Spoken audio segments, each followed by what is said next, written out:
Bonjour à tous, salut les masters, bienvenue dans Parole de Master et aujourd'hui on est avec Joe Dispenza, un célèbre conférencier et écrivain très souvent présenté comme un spécialiste des neurosciences. Joe Dispenza va aujourd'hui nous parler du lien qu'il y a entre nos émotions et nos comportements, entre nos émotions et la chimie du corps et surtout comment on peut reprendre le contrôle de tout ça pour réussir à vivre ce qu'on a vraiment envie de vivre dans notre quotidien et sortir de toutes ces programmations qui nous empêchent d'être nous-mêmes. Alors c'est parti, sans plus attendre, on écoute Joe Dispenza.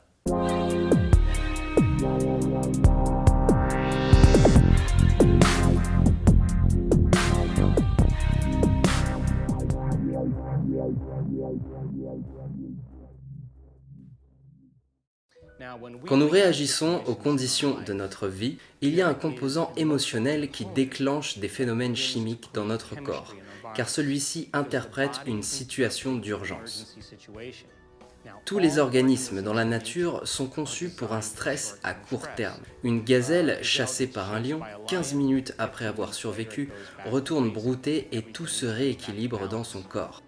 Les humains sont différents. Nous pouvons être stressés uniquement avec nos pensées. Nous pouvons penser à des souvenirs amers du passé, restés gravés en nous, dans les replis de notre matière grise et qui s'animent comme par magie. À ce moment-là, c'est réel. Le truc, c'est que comme on a la possibilité de créer du stress dans nos pensées, dans notre perception émotionnelle intérieure, eh bien, on a la possibilité d'être stressé tout le temps. Donc je vais essayer de vous donner quelques petites clés pour commencer qui vont vous permettre de savoir si vous êtes dans une situation qu'on pourrait appeler un état de conscience normal ou si au contraire vous êtes dans une situation de stress. La première chose à observer, ce sont les pensées ruminantes. Souvent, on est pris par nos pensées et souvent on répète, on ressasse des pensées qui sont liées à des situations passées.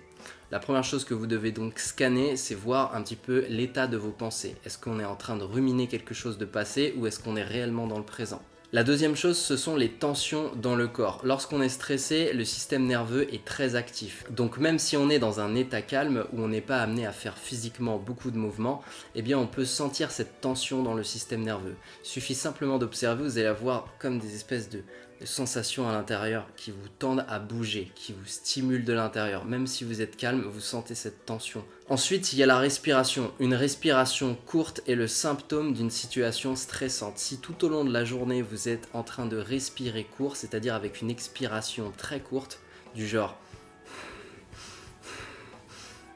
Donc si vous observez que votre respiration est anormalement rapide, ça veut dire que vous êtes dans une période de stress. Et enfin, les anxiétés récurrentes. Si tout au long de la journée et ce journée après journée, vous observez ces 4 caractéristiques de façon récurrente, ça veut dire que vous vivez une expérience qui est stressante. Vous êtes dans une période de stress.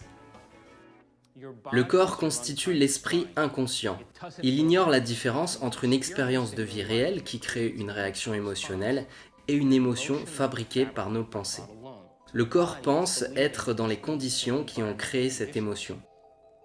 Le fait que la chimie du stress dérègle et affaiblit nos gènes tout en étant un facteur de maladie est un fait scientifique.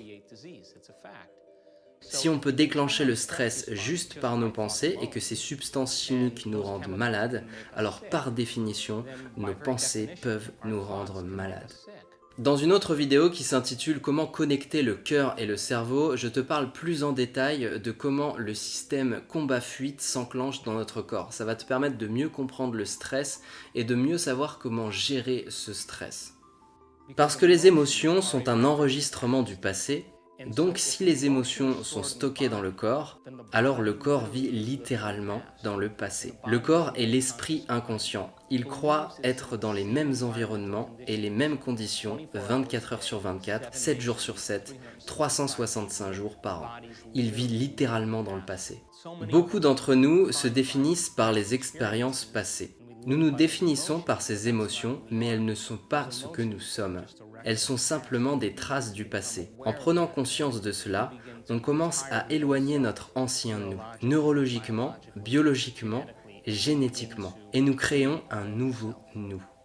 Les émotions sont le produit fini d'expériences passées.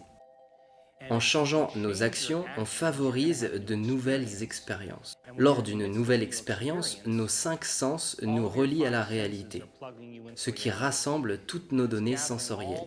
Le cerveau relève toutes ces informations importantes liées à ce que l'on voit, sent, goûte, ressent ou entend. Et comme toutes les données retournent vite au cerveau, au moment où ces neurones se fixent, une autre partie du cerveau produit une substance chimique. Ces substances sont appelées sentiments ou émotions. On se souvient donc mieux des expériences car on se souvient de leurs ressentis. Il est facile de comprendre que la clé se trouve dans le moment présent. Si on reprend l'exemple de la gazelle, lorsqu'il y a une situation de stress, tout son système intérieur va se stresser et toute sa biochimie intérieure va réagir à cette situation d'urgence. Lorsqu'elle va se retrouver plus tard dans une situation normale, elle va retourner à brouter comme si rien ne s'était passé. Mais un être humain, lui, il va ruminer, il va se ressasser l'expérience, il va en parler autour de lui et il va créer tout un chemin de pensées qui vont se connecter les unes aux autres et qui vont le maintenir dans cet état de stress. On s'éloigne du moment présent. Toutes ces pensées ne sont pas reliées au présent parce que maintenant la situation n'est plus là.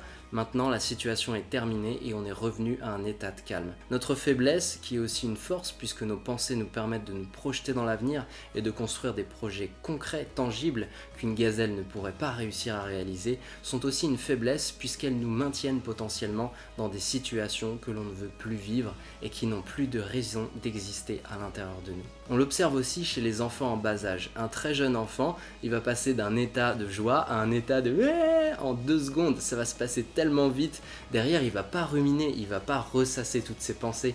Il va avoir une appréhension de la vie qui est beaucoup plus simple, beaucoup plus naturelle en fait. Le piège de la pensée, c'est de rester piégé à l'intérieur, piégé dans ce flot de pensée. Et la seule façon que nous avons de nous en réchapper, c'est de revenir au moment présent. Si nous permettons à ces substances chimiques, ces émotions, de durer pendant des heures ou des jours, cela crée une humeur. Vous dites à quelqu'un « ça ne va pas » et cette personne répond « je ne suis pas d'humeur ». Vous demandez « pourquoi ?» Il s'est passé ceci il y a 5 jours et je me souviens de ma réaction émotionnelle. Donc si on conserve la même réaction, cette période néfaste durera plusieurs semaines, plusieurs mois, alors on ne parlera plus d'humeur, mais de tempérament. Vous pourriez alors dire « Pourquoi cette personne est si colérique ? Pourquoi es-tu si en colère ?» Et cette personne répondra « J'ai eu cette expérience il y a 9 mois, et je vis à travers la même réaction émotionnelle. » Si on laisse ces périodes néfastes durer des années, cela marquera un trait de personnalité. Et donc, il est sensé de dire que pour changer notre personnalité, on doit changer un aspect de nous-mêmes. Nous devrions penser aux émotions mémorisées et stockées dans notre corps. Et oui, je le répète souvent, nous ne sommes pas nos pensées, nous ne sommes pas nos émotions, nous ne sommes pas nos sentiments. Nous sommes une conscience qui perçoit ces émotions, qui perçoit ces pensées et qui perçoit ces sentiments. On n'est pas pris au piège de tout ça, on peut s'en sortir et c'est très simple. Il suffit d'entraîner son esprit. Mais l'entraîner à quoi? L'entraîner à l'observation. En apprenant à se poser et à observer ce qui chemine à l'intérieur de nous, nos pensées, nos sensations, nos émotions, eh bien on arrive à prendre du recul sur tout ça. On arrive à cesser les ruminations et simplement à être dans le moment présent. C'est un entraînement de l'esprit et on ne peut pas muscler son esprit si on ne pratique pas de séances d'entraînement. Vous l'avez compris, la véritable clé, c'est d'entraîner son attention. Et ça passe par des exercices attentionnels. On entraîne son attention à revenir sur des perceptions de l'esprit qui sont claires, les émotions, les pensées, les sensations. On s'observe soi-même et à mesure que l'on s'observe, on arrive à cultiver cette attention et on arrive à revenir au moment présent. C'est quelque chose de progressif, c'est un processus et ça demande de la discipline et de l'entraînement. Par l'entraînement de l'esprit, on arrive tout simplement à se rapprocher d'une meilleure conscience de nous-mêmes. Et à mesure que l'on s'entraîne, on développe cette perception de nous qui est améliorée. On pourrait dire une perception 2.0 de nous-mêmes. Et donc c'est pour ça que je vous propose des entraînements. L'objectif de ces entraînements, c'est de réussir à muscler votre attention, à muscler votre esprit. Si l'idée de l'entraînement de l'esprit vous intéresse, j'en reparlerai en fin de vidéo un peu plus en détail. La vraie transformation se fait après avoir lâché prise sur ses dépendances émotionnelles, après être entré dans le système d'exploitation où se trouvent ces programmes. Le premier effet secondaire de cette transformation s'appelle la joie. Cette émotion déploie une grande énergie dans notre corps. Le corps est alors libéré du passé pour retourner en direction du moment présent.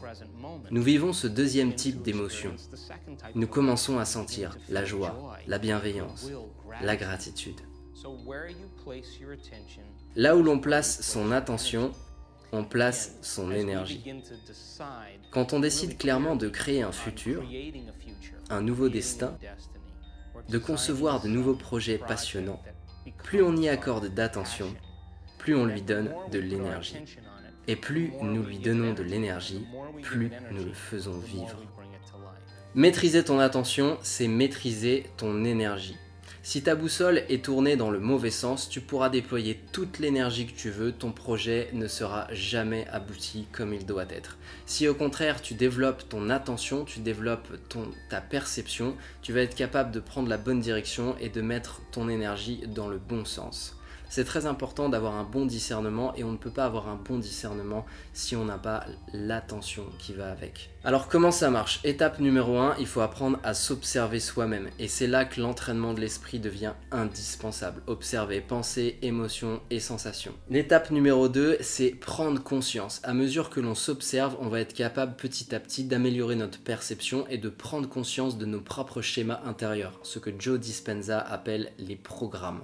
Étape numéro 3, on va faire cesser les ruminations. Faire cesser les ruminations, c'est simplement se servir de notre nouvelle perception de nous-mêmes pour être capable d'observer ces schémas qui nous amènent vers des émotions que l'on ne veut pas, vers des comportements et des attitudes que l'on ne veut pas, et être capable de se désidentifier de ces programmes, c'est-à-dire de les enlever de notre champ de perception pour les remplacer par de nouveaux programmes. Ce que Joe Dispenza appelle enlever les masques un peu plus tard dans cette vidéo.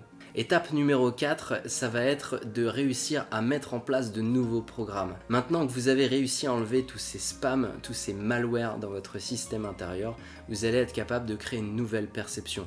Vous allez être capable de créer une nouvelle vision, de nouvelles pensées, et ces pensées, elles, vont vous amener vers la joie et vers l'énergie créative. Étape numéro 5, c'est la transformation.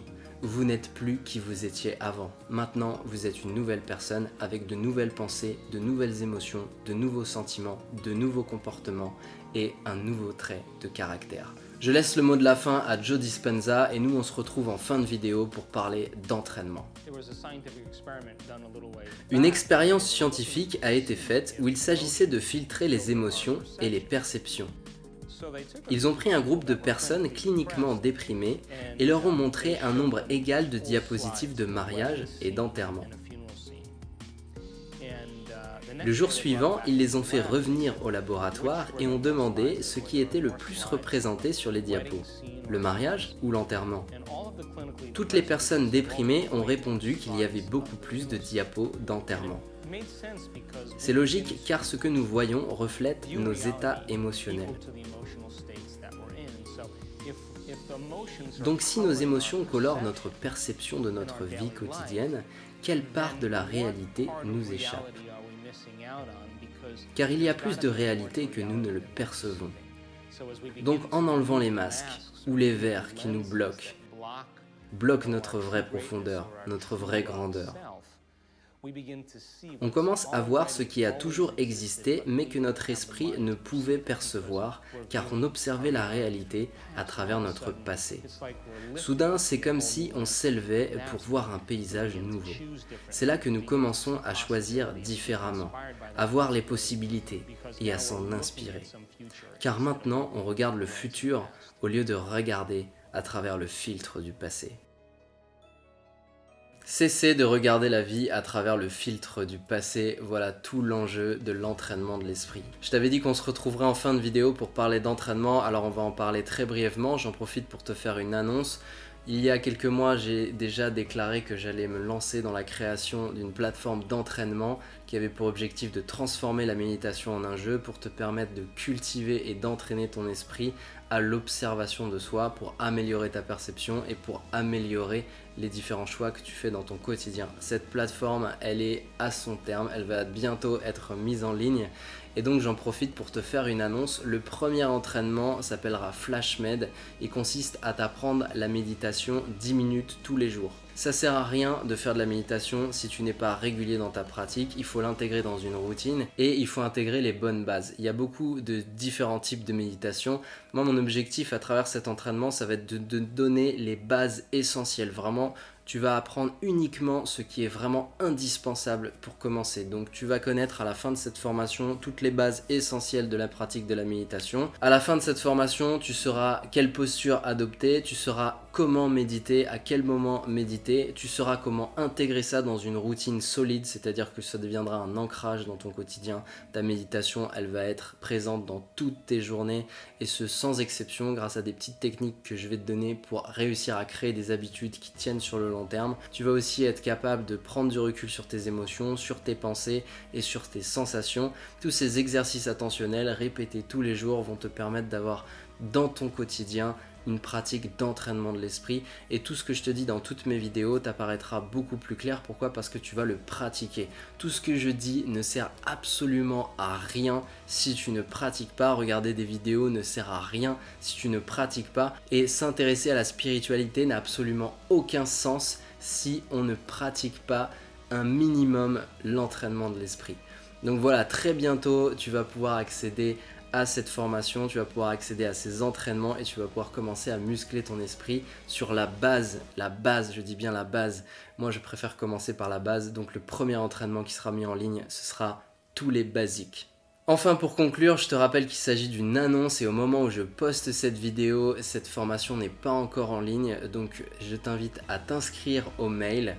Si tu vois dans la description s'inscrire ou s'abonner au mail, abonne-toi au mail et tu sauras la date de sortie de cette formation. Si tu te connectes plus tard sur cette vidéo, ça veut dire que le lien est déjà en ligne. Il suffit simplement d'aller dans la rubrique formation dans la description de la vidéo. Tu cliques dessus et on se retrouve tout de suite pour cette première formation. C'est parti, let's try the training of your mind. Voilà les masters, je vous ai dit l'essentiel et quand la vidéo est terminée, on dit couper.